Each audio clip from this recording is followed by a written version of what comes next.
எதுக்குமா இந்தியால இருக்கீங்க? எவ்வளவு பெரிய கலவரம் போயிட்டு இருக்கு இந்தியாவுக்கும் பாகிஸ்தானுக்கும். சண்டை இல்ல, போர் நடந்துட்டு இருக்கு. நம்ம நாட்டு மேல அவ்வளவு பாம்பு, அவ்வளவு வெடிகுண்டு போட்டிருக்காங்க தெரியுமா? ஆமா. அதான் நான் யோசிச்சுட்டு இருக்கேன், பேசாம நம்ம சார்ஜ் எடுத்துக்கலாமான்னு யோசிக்கிறேன்.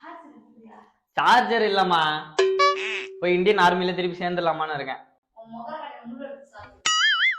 என்னம்மா என்ன விளையாட்டு நினைச்சிட்டு இருக்கீங்களா? எல்லா டைமும் விளையாடிட்டு இருக்க மாட்டாங்க, புரியுதா?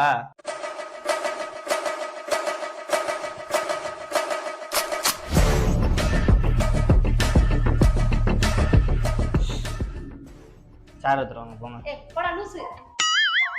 மா, ஒரு ஆர்மி ஆபீசர் வந்திருக்க, போடா லூசுன்றீங்க. மா, உண்மையாவே சிந்தூர் ஆபரேஷன்ல சேர்ந்துட்டமா? யாராவது வராங்களான்னு பாக்குறேன்.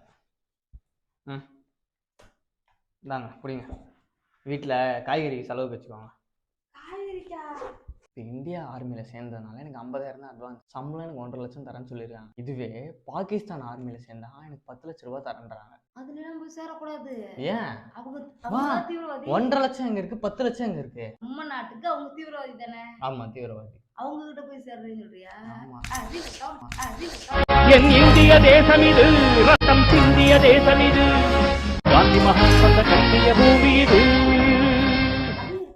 என்னமா நம்ம நாட்டுல இருந்துகிட்டு அங்க போய் சேர்றேன்ற வெக்கமா உனக்கு? தீவிரவாதியா இருந்தாலும் 10 லட்சம் ரூபாய் தரான்ல. 10 லட்சம் நாய்க்கு கொடுக்க போடுறான் நாயை.